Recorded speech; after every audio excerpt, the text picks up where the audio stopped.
আজকে আমি করব নতুন স্বাদের এক রেসিপি সয়াবিন আলুর তরকারি করার জন্য আমি নিয়েছি এখানে সেদ্ধ করে নিয়েছি সয়াবিন, আর এখানে আলু আর টমেটো কেটে নিয়েছি, আর নিয়েছি জিরে, আদা আর কাঁচা লঙ্কা পেস্ট। এবার আমি রান্নাটা শুরু দিয়ে দেবো আমি কড়াইতে অল্প করে তেল। আমি প্রথমে সয়াবিনগুলো একটু তেলে ভেজে নিই। কড়াইতে দিয়ে দিয়েছি তেল, আর দিয়ে দেবো অল্প করে হলুদ গুঁড়ো, আর দেবো সামান্য নুন।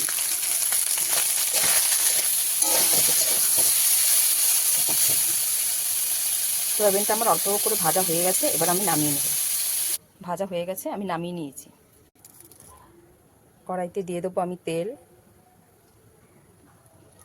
গরম হয়ে গেছে, এবার আমি দিয়ে দেবো শুকনো লঙ্কা, তেজপাতা, দারচিনি, লবঙ্গ, এলাচ। আলুগুলো দিয়ে দেবো স্বাদ মতো নুন, আর দেবো সামান্য হলুদ গুঁড়ো। আলুটা একটু ভাজা ভাজা করে নেব।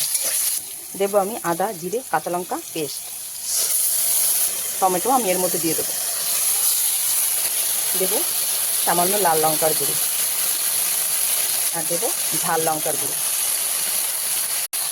দেবো ধনে গুঁড়ো, দেবো একটা চিনি।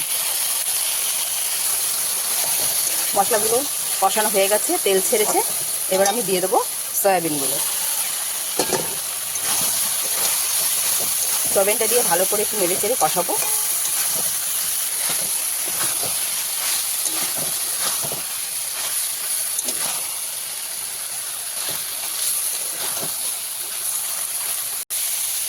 আমার সয়াবিন কষা হয়ে গেছে, এবার আমি দিয়ে দেবো জল।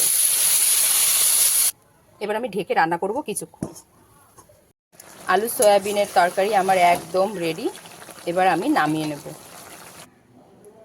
আলু সয়াবিনের তরকারি আমার একদম রেডি। দেখে নাও এর ফাইনাল লুক কীরকম হয়েছে। ভালো লাগলে লাইক, কমেন্ট, শেয়ার আর সাবস্ক্রাইব করে আমার পাশে থাকবেন। নিত্য নতুন ভিডিও দেখার জন্য প্লিজ সাবস্ক্রাইব করবেন।